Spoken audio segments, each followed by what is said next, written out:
45 വയസ്സായ ഒരു സ്ത്രീയും 30 വയസ്സായ 2 കൂട്ടുകാരികളും. അവർ 3 പേരും കൂടി ഒരു കാര്യത്തിന് ഇറങ്ങിത്തിരിച്ചാൽ കാര്യങ്ങൾ റെഡിയാകുമോ അതോ കുളമാകുമോ? എന്തായാലും നമുക്ക് ശരണ്യയുടെ മേലിലേക്ക് കിടക്കാം. മാഡം, എൻ്റെ പേര് ശരണ്യ, യഥാർത്ഥ പേരല്ല.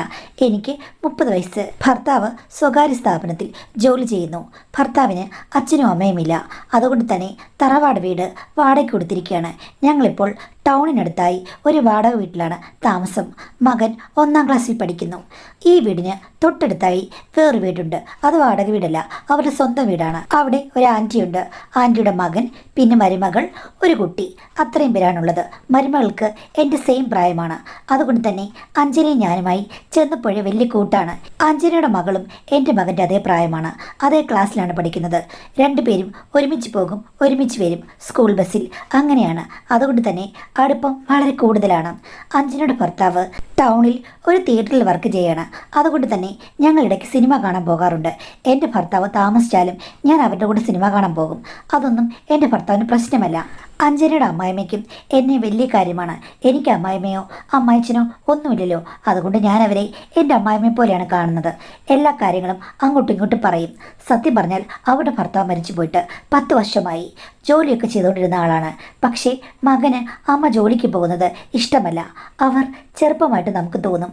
അതുമാത്രമല്ല, നല്ല ചുചുറുക്കും സൗന്ദര്യവും ഒക്കെയുള്ളൊരു സ്ത്രീയാണ്. അവർക്ക് ആവുന്ന കാലത്ത് എന്തുകൊണ്ടാണ് മകൻ അവരെ ജോലിക്ക് വിടാത്തതെന്ന് ഞാൻ എപ്പോഴും ആലോചിക്കും. 3-4 വർഷം കഴിയുമ്പോഴേക്കും എങ്ങനെയെങ്കിലും അഞ്ജനയും ഞാനും പകൽ സമയത്ത് കുട്ടികളെ സ്കൂൾ വിട്ടിട്ട് എന്തെങ്കിലും ജോലിക്ക് പോകണമെന്ന് കണക്കുകൂട്ടിയിരിക്കുകയാണ്. ഈ അമ്മ പോകാൻ തയ്യാറായിട്ടും മകൻ വിടുന്നില്ല. ഒരു പക്ഷേ സ്നേഹം കൊണ്ടായിരിക്കാം. ആ വീട്ടിൽ സാമ്പത്തികമായ ബുദ്ധിമുട്ടുകളുണ്ട്. അമ്മയും മകനും തമ്മിൽ ഇടയ്ക്കിടയ്ക്ക് കലഹവും ഉണ്ടാകാറുണ്ട്. അത് പറഞ്ഞ് പക്ഷേ അയാൾ സ്ട്രിക്റ്റായിട്ട് പറയും അമ്മ ജോലിക്ക് പോകണ്ടെന്നും. ഒരു ദിവസം ഞാൻ അഞ്ജനോട് ചോദിച്ചു, അല്ല, ഈ അമ്മായിമ്മ ജോലിക്ക് പോകണമെന്ന് പറഞ്ഞിട്ടും എന്തുകൊണ്ടാണ് നിന്റെ ഭർത്താവ് ജോലിക്ക് വിടാത്തതെന്ന്? അപ്പോൾ അവൾ എന്നോട് പറഞ്ഞു, എന്തോ കാര്യമുണ്ടടി. എൻ്റെ ഭർത്താവിനോട് ഞാൻ ചോദിച്ചു കഴിഞ്ഞപ്പോഴേക്കും നീ അത് അറിയണ്ടെന്നാണ് പറഞ്ഞത്. അമ്മയോട് ചോദിച്ചിട്ട് അമ്മയൊന്നും തെളിച്ച് പറയുന്നുമില്ല എന്ന് പറഞ്ഞു. അപ്പോഴേ എനിക്ക് സംശയം തോന്നി. ഒരു ദിവസം ചുളിവിൽ അവളുടെ അമ്മായിമ്മ കിട്ടിക്കഴിഞ്ഞപ്പോഴേക്കും ഞാൻ ഈ വിഷയം എടുത്തിട്ടു. എന്നിട്ട് ചോദിച്ചു, അമ്മ എന്താ മോൻ വിടാത്തത്? ഇത്രയും ശാഠ്യം പിടിക്കുന്നത് എന്താ എന്ന് ചോദിച്ചു കഴിഞ്ഞപ്പോഴേക്കും അമ്മ ആദ്യമൊന്നും മിണ്ടിയില്ല. ഞാൻ പറഞ്ഞു എന്തോ ഒരു കുഴപ്പമുണ്ടെന്ന്.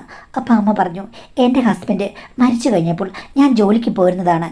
അതിനു മുമ്പ് ഞാൻ സ്ഥിരമായിട്ട് ഒരു കമ്പനിയിലായിരുന്നു പോയിക്കൊണ്ടിരുന്നത്. ഹസ്ബൻഡ് മരിച്ച ശേഷം ഞാൻ ഇവിടെ അടുത്തുള്ള ഒരു ഓഫീസിലാണ് പോയിക്കൊണ്ടിരുന്നത്. അതിൻ്റെ മുതലാളി ഒരിക്ക എന്നോട് വലിയ കാര്യമായിരുന്നു. അദ്ദേഹത്തിൻ്റെ ഭാര്യയും ആ സമയത്ത് മരിച്ചു പോയതായിരുന്നു. അവിടെ ചെന്ന് കഴിഞ്ഞപ്പോഴേക്കും എന്നോട് പുള്ളിക്കാരൻ ഒത്തിരി സ്നേഹത്തോടു കൂടി പെരുമാറാൻ തുടങ്ങി. ഞാനത് കാര്യമായി എടുത്തില്ല. തിരിച്ച് നല്ല രീതിയിൽ തന്നെ ഞാൻ പെരുമാറി. പിന്നെ അയാൾ എൻ്റെ അടുത്ത് വന്ന് എന്നോട് കിന്നാരം പറയാൻ തുടങ്ങി. ഞാൻ എതിർക്കണമെന്ന് വിചാരിച്ചതാണ്. പക്ഷേ എന്ത് ചെയ്യാനാണ്? എന്നേക്കാൾ ചെറുപ്പവും നല്ല സുന്ദരനുമായിരിക്കുന്ന അങ്ങേരെ കണ്ടു കഴിഞ്ഞപ്പോൾ എൻ്റെ മനസ്സ് ഒന്ന് പതറി.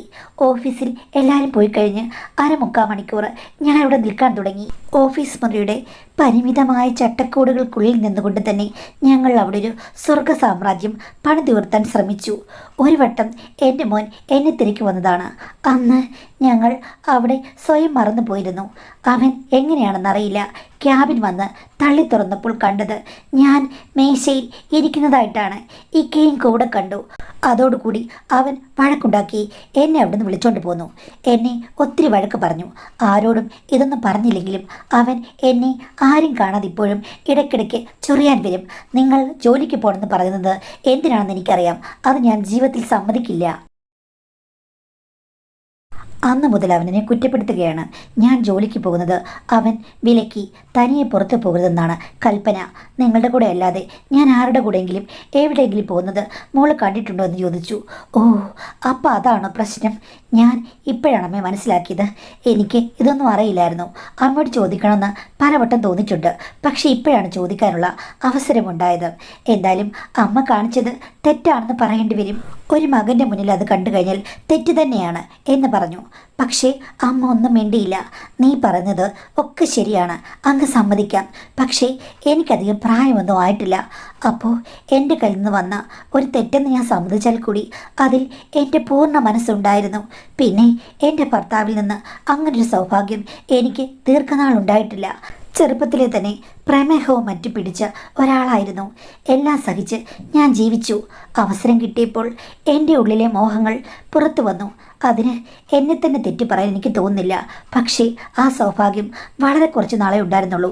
എൻ്റെ മോൻ കണ്ടുപിടിച്ചതോടുകൂടി അതിന് പൂട്ട് വീണു. ഇപ്പോൾ അവൻ എന്നെ ആരും കേൾക്കാതെ വിളിക്കുന്ന പേര് എനിക്ക് പുറത്ത് പറയാൻ പറ്റില്ല. ഞാൻ പുറത്ത് പോകണമെന്ന് പറഞ്ഞാൽ ഉടനെ തന്നെ അവൻ പറയും മറ്റു കാര്യങ്ങൾക്കല്ലേന്ന്. മോളെ, ഇവിടെ സാമ്പത്തികമായി ഒത്തിരി ബുദ്ധിമുട്ടുണ്ട്. എനിക്കിത്തിരി സ്വർണ്ണം ഇടണമെന്നുണ്ട്. അതുപോലെ നടക്കുന്നില്ല. എല്ലാം റോൾഡ് ഗോൾഡാ മോളെ. അവന് കിട്ടുന്ന തുച്ഛമായ ശമ്പളം കൊണ്ട് ഇങ്ങനെ ജീവിക്കുകയാണ്. മരുമകൾക്ക് ജോലിക്ക് പോകാറായിട്ടില്ല. അവൾ പോയാൽ ശരിയായേനെ. പക്ഷേ ഞാൻ പോയി കഴിഞ്ഞാൽ കുടുംബത്തിൽ ഇഷ്ടം പോലെ വരുമാനം കിട്ടും. ഇപ്പോഴും ആ ഇക്ക എന്നെ കാണുമ്പോൾ പറയാറുണ്ട്, അതിനമ്മ തനിയെ പുറത്തു പോകുന്നില്ലല്ലോ. നിങ്ങളുടെ കൂടെ വരുമ്പോൾ ഇക്കയെ ഞാൻ കാണാറുണ്ട്, സംസാരിക്കാറുമുണ്ട്. അത് ശരിയാ, അമ്മ ആരോടൊക്കെ സംസാരിക്കുമെന്ന് ഞങ്ങൾ ശ്രദ്ധിക്കില്ലല്ലോ. ഈ സംഭവം എനിക്കറിയില്ല, അമ്മയുടെ മരുമോൾക്കും അറിയില്ല എന്ന് പറഞ്ഞു. ആ, പുള്ളി എന്നോട് പറയാറുണ്ട്, പുറത്ത് സ്വതന്ത്രമായി ഇറങ്ങിയിരുന്നെങ്കിൽ നിങ്ങളെ ഞാൻ സഹായിച്ചേനെ എന്ന്. പക്ഷെ എന്ത് ചെയ്യാനാണ്? പക്ഷേ ആരും ചുമ്മാ സഹായം ചെയ്യില്ലല്ലോ. പണത്തിൻ്റെ ബുദ്ധിമുട്ട് കൊണ്ട് ഞാൻ വരയുകയാണ്. ഏതെങ്കിലും രീതിയിൽ എൻ്റെ മകൻ്റെ മനസ്സൊന്ന് മാറ്റിയെടുത്ത് എനിക്ക് ടൗണിൽ ഏതെങ്കിലും ഒരു സ്ഥാപനത്തിൽ ജോലിക്ക് പോകാൻ പറ്റിയിരുന്നെങ്കിൽ എനിക്ക് കാര്യങ്ങൾ റെഡിയായി കിട്ടിയേനെന്ന് പറഞ്ഞു. അപ്പോൾ അമ്മയ്ക്ക് യഥാർത്ഥത്തിൽ കുറ്റബോധമൊന്നുമില്ലേ? എന്ത് കുറ്റബോധമടി? എൻ്റെ ഭർത്താവ് മരിച്ചു പോയില്ലേ? ഞാൻ വെറുതെ നിൽക്കുന്നൊരു സ്ത്രീ, ഇതിൽ കുറ്റബോധത്തിൻ്റെ കാര്യം എന്താണ്? ഞാൻ ആരെയും വഞ്ചിക്കുന്നില്ലല്ലോ എന്ന് പറഞ്ഞു. അത് കേട്ടപ്പോൾ അതിലും ഒരു ന്യായമുണ്ടെന്ന് എനിക്ക് തോന്നി. ഞാൻ അമ്മയുടെ മകനോട് സംസാരിക്കട്ടെ എന്ന് ചോദിച്ചു കഴിഞ്ഞപ്പോഴേക്കും, ഓ, അവനോട് സംസാരിച്ചിട്ട് പ്രത്യേകിച്ച് പ്രയോജനമൊന്നുമില്ല. നീ ചോദിക്കാൻ പോയി കഴിഞ്ഞാൽ നിന്നോട് വിരോധമാകും, അത്രയേ ഉള്ളൂ. അവന് അസൂയയും കുശുമ്പുമാണ് എന്ന് പറഞ്ഞു. എന്തായാലും ഇതെൻ്റെ മനസ്സിൽ കിടന്നിരുന്നു.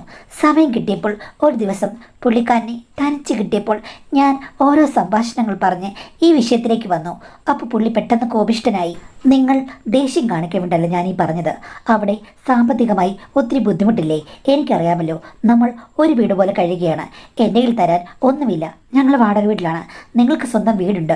അതുകൊണ്ട് കഷ്ടിച്ച് കഴിഞ്ഞു പോകുന്നല്ലേ ഉള്ളൂ. എന്താണ് വർഷങ്ങളായിട്ട് ആ വീട്ടിൽ സാമ്പത്തികമായ അഭിവൃദ്ധി? അപ്പോൾ നീ പറഞ്ഞു വരുന്നത് അമ്മയെ അങ്ങ് ഇറക്കി വിട്ടാൽ മതിയെന്നാണോ? ഞാൻ പറഞ്ഞു, അമ്മ സ്വതന്ത്രമായ ഒരു വ്യക്തിയാണ്. അമ്മ ഈ പ്രായത്തിൽ പോയി കഴിഞ്ഞാൽ ഒന്നും സംഭവിക്കാനില്ല.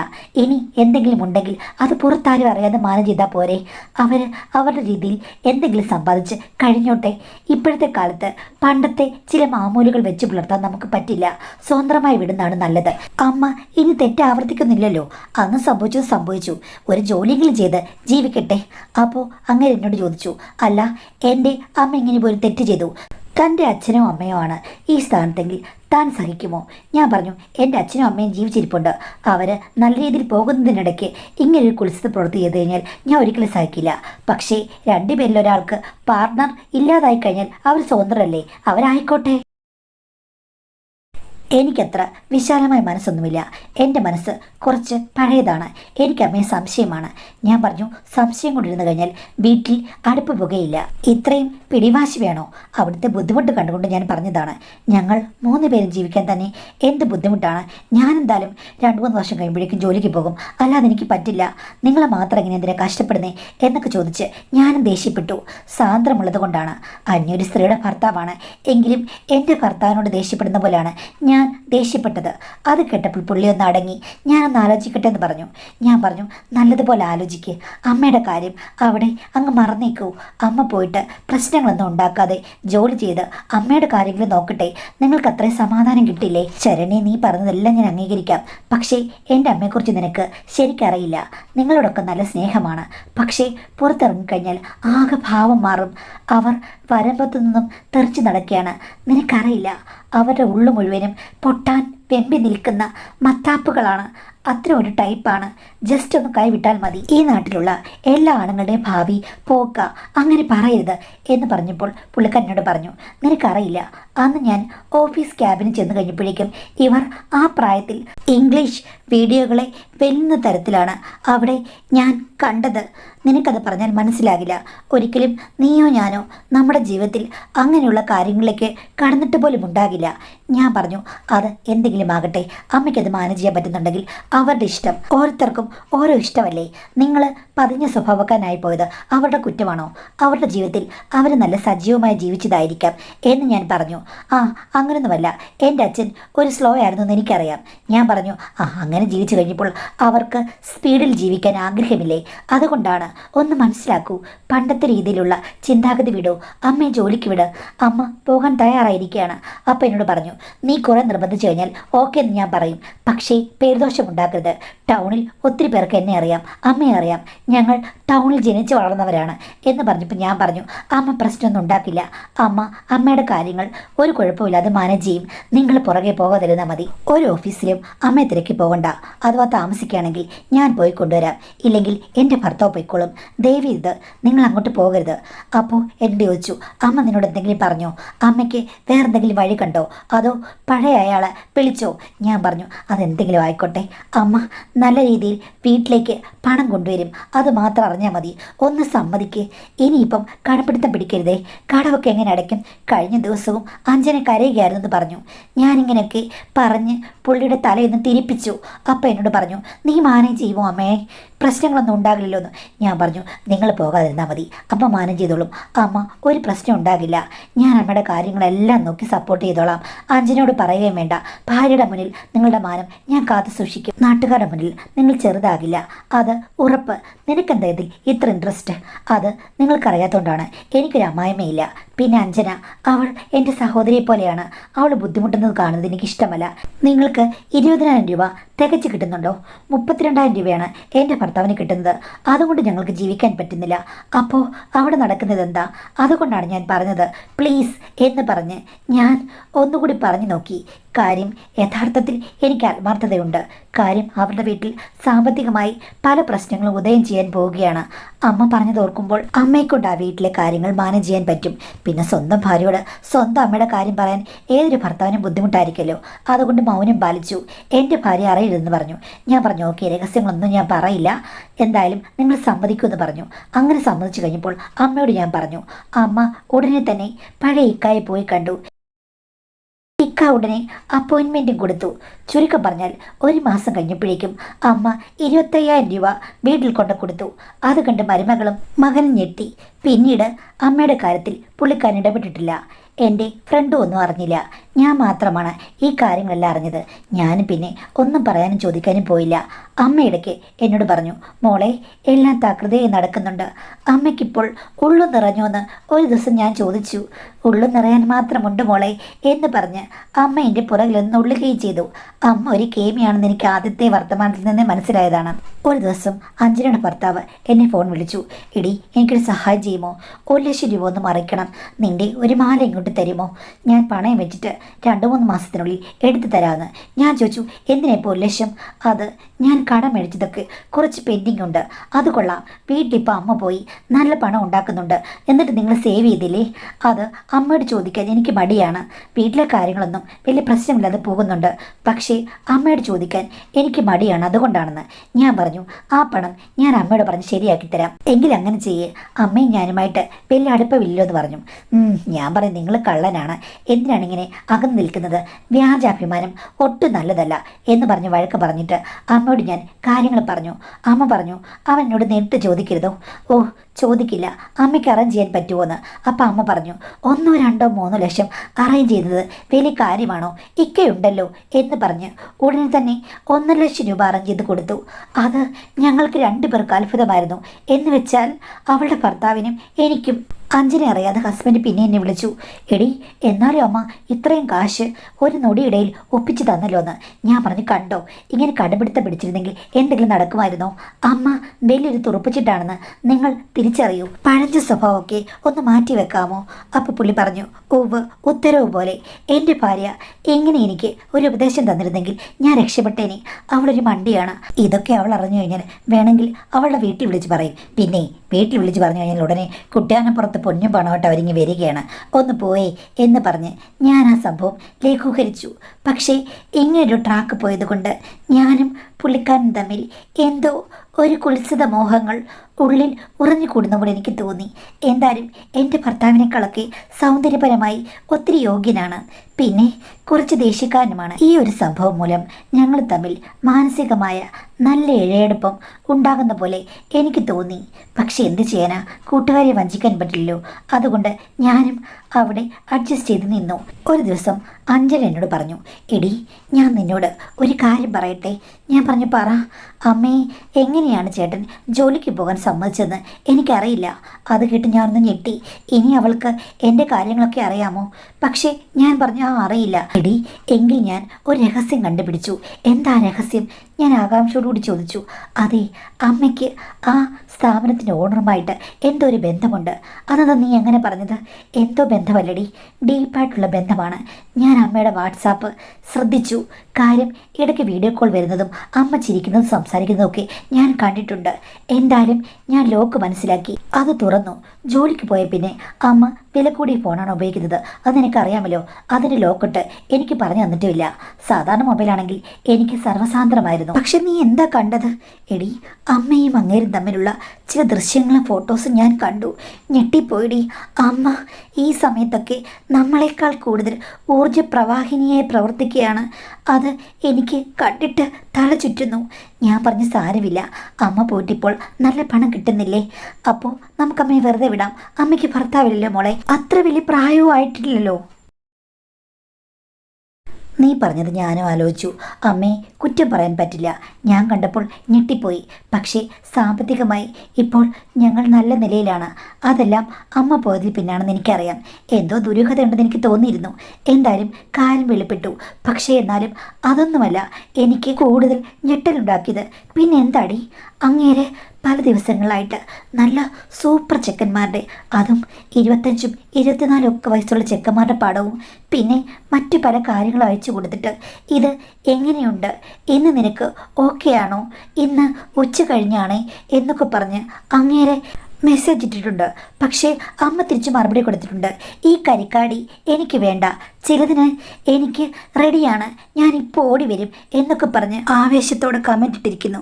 മോളെ, നമ്മൾ വിചാരിക്കുന്ന കാര്യങ്ങളൊന്നുമല്ല അവിടെ നടക്കുന്നത്. അമ്മയ്ക്ക് അങ്ങേരുമായിട്ട് മാത്രം പ്രേമമൊന്നുമല്ല, അല്ലാതെ വമ്പൻ കാര്യങ്ങളാണ് അവിടെ നടക്കുന്നത്. നീ ഒന്ന് കാണ്. ദേ, അതിൽ വന്ന് 2-3 മെസ്സേജുകളും പിന്നെ ചെക്കന്മാരുടെ ഫോട്ടോസുമൊക്കെ ഞാൻ ഫോർവേഡ് ചെയ്തിട്ടുണ്ട് എന്ന് പറഞ്ഞ് അവളെന്നെ കാണിച്ചു. കണ്ടപ്പോൾ ഞാൻ ഞെട്ടിപ്പോയി. ദൈവമേ, സ്വപ്നത്തിൽ പോലും അങ്ങനെ സൗന്ദര്യമുള്ളൊരു ഭർത്താവിനെ നമുക്ക് കിട്ടില്ല. അതുമാത്രമല്ല, ഇനി അഥവാ പ്രേമിക്കാൻ പോയാലും അത്രയും സൗന്ദര്യമുള്ള ഒരാൾ വന്ന് നമ്മളെ പ്രേമിക്കുമോ? ഒരിക്കലുമില്ല. ഞങ്ങൾ രണ്ടുപേരും കൂടെ കണ്ണിൽ കണ്ണി നോക്കി നിന്നു. സത്യം പറഞ്ഞാൽ അന്ന് മുതൽ എൻ്റെ മനസ്സ് നീറാൻ തുടങ്ങി. കാര്യം ശരിയാക്കി ഞാൻ അമ്മയെ വിട്ടെങ്കിലും അമ്മ ഈ കാര്യങ്ങളൊന്നും പറഞ്ഞില്ല. പ്രായമായ ഇക്കയും അവരും തമ്മിലുള്ള ഫ്രണ്ട്ഷിപ്പ് അതങ്ങ് പോട്ടെ. ഇത് പക്ഷേ എൻ്റെ ഉള്ളിൽ നല്ല രീതിയിൽ അസ്വസ്ഥയുണ്ടാക്കുന്നു, ചുട്ടുനീറുന്നു. അമ്മ ഈ പ്രായത്തിലും പോയി ജീവിതം എൻജോയ് ചെയ്യുന്നു.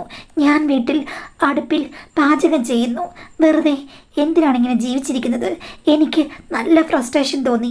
ഞാനിത് അഞ്ജലിയുമായി ചർച്ച ചെയ്തു.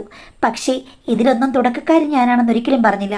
അവളുടെ ഭർത്താവുമായിട്ടുള്ള സൗഹൃദവും ഞാൻ പറഞ്ഞില്ല. അഞ്ജലി അമ്മയോട് ഞാനത് ചോദിക്കുന്നു പറഞ്ഞു. വേണ്ടെന്ന് പറഞ്ഞിട്ട് ഞാൻ പറഞ്ഞു, ഇല്ല ഞാൻ ചോദിക്കട്ടെ, ഞാൻ അത് കൈകാര്യം ചെയ്തോളാം എന്ന് പറഞ്ഞു. അങ്ങനെ ഞാൻ അമ്മയോട് പറഞ്ഞു, അമ്മ ഇങ്ങനെ കാണിക്കുമെന്ന് ഞങ്ങൾ വിചാരിച്ചില്ല. ഈ ഒരു കാര്യത്തിന് പോയെങ്കിലും അമ്മ ലോകവ്യാപൃതമായി പാറിപ്പറന്ന് നടക്കുകയാണ്, ഞങ്ങൾക്കറിയില്ല. അമ്മ ഈ പ്രായത്തിൽ കാണിക്കുന്നത് എന്താണ് എന്ന് ചോദിച്ചു കഴിഞ്ഞപ്പോഴേക്കും, മോളെ, കുറേ നാൾ സാമ്പത്തികമായി ഞാൻ ബുദ്ധിമുട്ടി. ഇപ്പോൾ നീ പറഞ്ഞതുകൊണ്ടായിരിക്കാം അവൻ വിട്ടത്. എന്നാലും ഇനിയിപ്പോൾ എപ്പോഴാണ് ഇതൊക്കെ പുറത്തറിഞ്ഞ് അല്ലെങ്കിൽ അവൻ പുറകെ വന്ന് കണ്ടുപിടിക്കുന്ന അറിയില്ല. അതിനു മുമ്പ് മാക്സിമം പണം സമ്പാദിച്ച് ബാങ്കിലിട്ടാൽ എനിക്ക് നന്നായി ജീവിക്കാം. അതിനു വേണ്ടിയിട്ടാണ്. പിന്നെ ഇക്കയ്ക്ക് അങ്ങനെയൊക്കെയുള്ള ചെറിയ കാര്യങ്ങളൊക്കെ ഉണ്ട്. നിങ്ങളെക്കൊണ്ട് ഇതൊന്നും പറ്റില്ലല്ലോ. കാര്യം നിങ്ങൾ രണ്ടുപേരും ഭർത്താക്കന്മാരുള്ള സ്ത്രീകളല്ലേ. അതുമാത്രമല്ല, സ്വന്തം ഭർത്താക്കന്മാരെ വിശ്വസിച്ച് മാത്രം ജീവിക്കുന്ന നല്ല സ്ത്രീകൾ. നിങ്ങൾ രണ്ടുപേരും എൻ്റെ കൂട്ടത്തിൽ ചേരാൻ പറ്റുമോ? ഒരിക്കലുമില്ല. അമ്മയ്ക്ക് പിന്നൊന്നും പേടിക്കേണ്ട കാര്യമില്ലല്ലോ, പ്രായമായല്ലോ, അബദ്ധങ്ങൾ സംഭവിക്കില്ല. ഇനിയിപ്പം എന്താകാനാണ്? അതുകൊണ്ടാണ് എന്ന് പറഞ്ഞു. എനിക്ക് ആ ചോദ്യത്തിൽ മറുപടി ഇല്ലാതായി. ശരിയാണ്, അമ്മ സ്വതന്ത്രയാണ്, ഞാൻ സ്വതന്ത്രയല്ല. എന്നാലും അഞ്ജനയേക്കാൾ പ്രശ്നം എനിക്കായിരുന്നു. എന്ത് പ്രശ്നം എന്ന് ചോദിച്ചാൽ എനിക്ക് ഉറക്കം വരുന്നില്ല. എൻ്റെ മനസ്സിൽ മുഴുവനും ആ ചിത്രങ്ങളാണ്. ആ ചിത്രത്തിൽ സൗന്ദര്യമുള്ള ആണുങ്ങൾ. എനിക്ക് ഒരു രീതിയിലും ഇരിക്കപ്പുറത്തില്ലാതായി. ഇപ്പോൾ അവളുടെ അമ്മായിയേക്കാൾ കൂടുതൽ പ്രശ്നം എനിക്കാണ്. സഹികെട്ടൊരു ദിവസം ഞാൻ അമ്മയോട് ചോദിച്ചു, അമ്മേ, കൂട്ടത്തിൽ ചേർന്ന് ഞാൻ ഒരു പാട്ട് പാടട്ടെ എന്ന്. അമ്മ ഇപ്പം കളിയാക്കി ചോദിച്ചു, അല്ല, നിന്റെ മനസ്സ് മാറിയോ? നീ പതിവ്രതാ പട്ടം എടുത്തു കളഞ്ഞോന്ന്. അതൊന്നും എനിക്കറിയില്ല. എൻ്റെ ഉറക്കം പോയെന്ന് പറഞ്ഞപ്പോൾ അമ്മ പറഞ്ഞു, എങ്കിൽ ഞാൻ ഇക്കയോട് പറയാമെന്ന്. അങ്ങനെ പറഞ്ഞു കഴിഞ്ഞ് എനിക്ക് ഫോട്ടോയും മറ്റു കാര്യങ്ങളും അമ്മ തന്നെ അയച്ചു തന്നു. നീ റെഡിയാണെന്ന് ചോദിച്ചു. സ്വപ്നം കണ്ടതിനേക്കാൾ വലിയ കാര്യങ്ങൾ എൻ്റെ ജീവിതത്തിലേക്ക് വരുമ്പോൾ എങ്ങനെയാണ് വേണ്ടാന്ന് പറയുക? പക്ഷേ അഞ്ജനയോട് പറയണോ വേണ്ടായോന്ന് എൻ്റെ മനസ്സിൽ ഒരു സംഘർഷം. എങ്കിലും അവളോട് ഇത് പറയണമെന്ന് വിചാരിച്ച് ഞാൻ അവളോട് പോയി പറഞ്ഞു. അമ്മ ഇതുപോലെ ഫോട്ടോയും പ്ലേസും ഒക്കെ അയച്ചു തന്നിട്ടുണ്ട്. ഞാൻ ഇന്നത്തേക്ക് പോയിട്ട് വരട്ടെ എന്ന്. അത് കിട്ടുകഴിഞ്ഞപ്പോഴേക്കും അവളുടെ മുഖം ഇരുണ്ടു. നീ എന്നോട് ഇപ്പോഴാണോ പറയുന്നത്? എടി, ഇപ്പോഴാ വന്നത്. അമ്മയോട് ഞാൻ ചോദിച്ചപ്പോൾ അമ്മ തമാശ പറയാണെന്നാണ് വിചാരിച്ചത്. ഞാൻ പോയിട്ട് വരട്ടെ എന്ന് പറഞ്ഞ് അവളുടെ മുഖത്ത് നോക്കാതെയാണ് ഞാൻ പോയത്. ഇക്ക വന്ന് എന്നെ റിസീവ് ചെയ്തു. ടൗണിലെ ഒരു ഫ്ലാറ്റിലേക്കാണ് പോയത്. അവിടെ ഞാൻ ഫോട്ടോയിൽ കണ്ട ആൾ തന്നെ കാത്തിരുന്നു. 10 മിനിറ്റത്തെ സംസാരം. അത് കഴിഞ്ഞ ശേഷം എന്നോട് എന്നെ ഇഷ്ടമായെന്ന് ചോദിച്ചു. എനിക്കാണെങ്കിൽ കണ്ടപാടെ ഇഷ്ടമായിരുന്നു. ഒരു സിനിമ നടനേക്കാൾ സുന്ദരനായ ഒരാളെ കണ്ടു കഴിഞ്ഞാൽ ആർക്കാണ് മാഡം ഇഷ്ടമില്ലാതിരിക്കുക? പിന്നീട് എനിക്ക് യാതൊരു സങ്കോചവുമില്ലായിരുന്നു. ആ സമയത്ത് സങ്കോചിക്കേണ്ട കാര്യങ്ങളൊന്നുമില്ല. വികാസം പ്രാപിക്കേണ്ട നേരമല്ലേ. അതുകൊണ്ട് ഡയറക്റ്റായുള്ള എന്ത് കാര്യങ്ങൾക്കും എൻ്റെ മനസ്സ് തയ്യാറായിരുന്നു. 2 മണിക്കൂർ കഴിഞ്ഞ് അവിടുന്ന് ഇറങ്ങി വരുമ്പോൾ എനിക്ക് ആഹ്ലാദം മാത്രമായിരുന്നു. അതുമാത്രമല്ല, അങ്ങോട്ട് പോയ പേഴ്സ് ഇങ്ങോട്ട് വന്നപ്പോൾ നിറഞ്ഞിരുന്നു. ചുരുക്കം പറഞ്ഞാൽ ഞാൻ വന്ന് അഞ്ജനയോട് കാര്യങ്ങളെല്ലാം പറഞ്ഞു.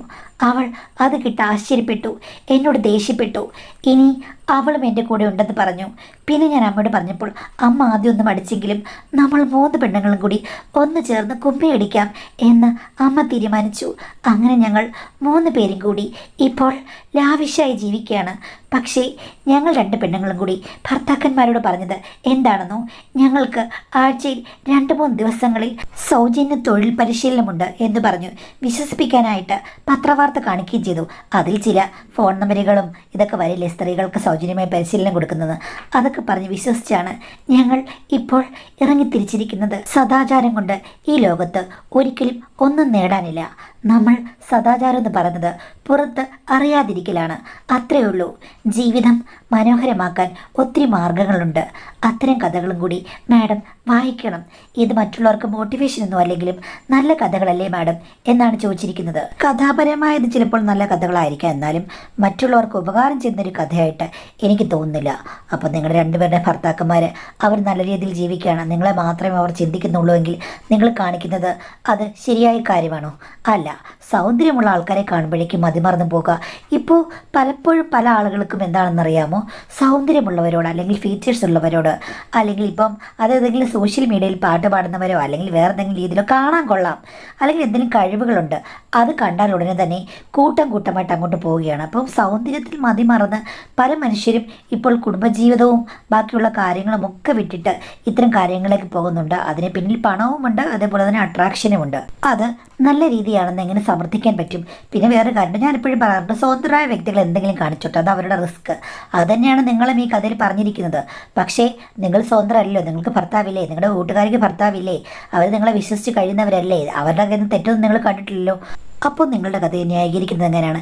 ഞാൻ ഈ കഥ വായിച്ചതിൻ്റെ ഉദ്ദേശം എന്ന് വെച്ച് കഴിഞ്ഞാൽ, നമ്മളെപ്പോഴും സോഷ്യൽ മീഡിയയിൽ ഒത്തിരി ആളുകളെ കാണുന്നുണ്ട്. നമ്മുടെ ജീവിതത്തിൽ കാണാത്ത അല്ലെങ്കിൽ നമ്മൾ സ്വപ്നത്തിൽ പോലും വിചാരിക്കാത്ത സൗന്ദര്യമുള്ള അല്ലെങ്കിൽ നമ്മളുടെ മനസ്സിലെ സൗന്ദര്യത്തിനോട് ചേർന്ന് നിൽക്കുന്ന പല ആളുകളെ നമ്മൾ കാണാറുണ്ട്.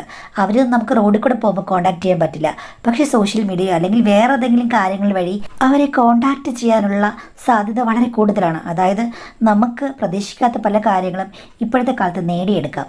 അത് കൂടുതൽ ഇത്തരം പ്രവർത്തനങ്ങൾക്ക് കാരണമാകുന്നുണ്ട് എന്നുള്ളത് സത്യം തന്നെയാണ്. പിന്നെ ക്രിട്ടിസൈസ് ചെയ്ത് കഴിഞ്ഞാൽ നിങ്ങൾ നിർത്താൻ പോകുന്നില്ല. അതുകൊണ്ട് അതിനെക്കുറിച്ച് ഞാൻ കൂടുതലൊന്നും പറയുന്നില്ല. പക്ഷെ മറ്റുള്ളവർക്ക് മാതൃകയായ കഥയാണ്, നല്ല കഥയാണെന്ന് ചോദിച്ചു കഴിഞ്ഞാൽ ഞാൻ സമ്മതിക്കില്ല. അത് മാത്രമേ ഉള്ളൂ. അത് എൻ്റെ അഭിപ്രായം മാത്രമാണ്.